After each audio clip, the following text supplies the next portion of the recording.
जब अल्लाह ताला ने हजरत आदम अलैहिस्सलाम और हजरत हौवा अलैहिस्सलाम को पैदा किया और उनका निकाह कर दिया, तब अल्लाह ने हजरत आदम अलैहिस्सलाम से फरमाया कि वे हजरत हौवा अलैहिस्सलाम का महर अदा करें। यह सुनकर हजरत आदम अलैहिस्सलाम ने अर्ज किया, ऐ मेरे परवरदिगार, तू तो जमीन और आसमान का मालिक है, सब कुछ तेरी ही मिल्कियत में है, मेरे पास तो कोई मालो दौलत नहीं, मैं किस तरह महर अदा करूं। इस पर अल्लाह रब्बुल आलमीन ने फरमाया, ऐ आदम, तुम मेरे हबीब मोहम्मद सल्लल्लाहु अलैहि वसल्लम पर 10 मर्तबा दुरूद शरीफ पढ़ो और उनको यह बतौर तोहफा पेश करो, यही तुम्हारा महर होगा। हजरत आदम अलैहिस्सलाम ने जब यह सुना तो उनके दिल में एक सवाल उठा, जिस शख्स पर मुझे दुरूद भेजने का हुक्म दिया गया है वह कौन है? क्या वे मेरी नस्ल से होंगे या किसी और कौम से? यह सोचते ही हजरत आदम अलैहिस्सलाम के दिल में हजरत मोहम्मद सल्लल्लाहु अलैहि वसल्लम को देखने की जबरदस्त ख्वाहिश जाग उठी। उन्होंने अल्लाह ताला से अर्ज किया, ऐ अल्लाह, मैं तेरे उस मकबूल बंदे को देखना चाहता हूं जिन पर तूने मुझे दुरूद भेजने का हुक्म दिया।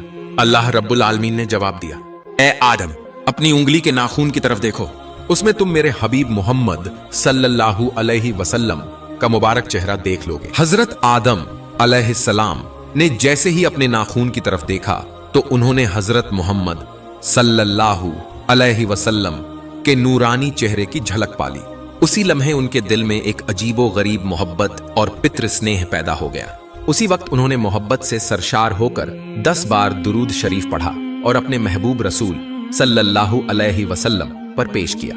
जब अल्लाह रब्बुल आलमीन ने हजरत आदम अलैहिस्सलाम से फरमाया, ऐ आदम, तुमने पूरे भक्ति और ईमानदारी के साथ मेरे हबीब हजरत मोहम्मद सल्लल्लाहु अलैहि वसल्लम पर 10 बार दुरूद शरीफ पढ़ा है, इसके बदले में मैंने तुम्हारे लिए बीबी हव्वा अलैहिस्सलाम को जायज कर दिया है और तुम्हारा दर्जा भी कई गुना बढ़ा दिया है।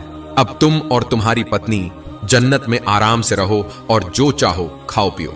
मैंने जन्नत की सारी नेमतें तुम्हारे लिए हलाल कर दी हैं।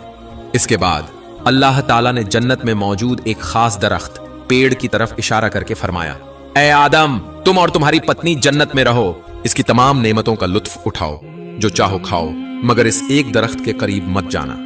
अगर तुमने इसका फल खा लिया तो तुम नुकसान उठाने वालों में शामिल हो जाओगे। हजरत आदम अलैहिस्सलाम ने अल्लाह का हुक्म सुनकर फरमाया, है मेरे मालिक, हम आपकी हर बात को पूरी तरह मानेंगे। आपने हमें अपनी रहमत से जन्नत की अनगिनत नेमतें अता फरमाई हैं।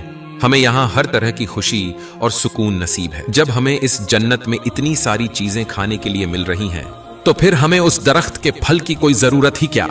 हम क्यों आपकी नाफरमानी करेंगे? अल्लाह रब्बुल आलमीन ने फरमाया, ऐ आदम, अगर तुम इस दरख्त का फल न खाओगे तो तुम्हें किसी भी तरह का कोई नुकसान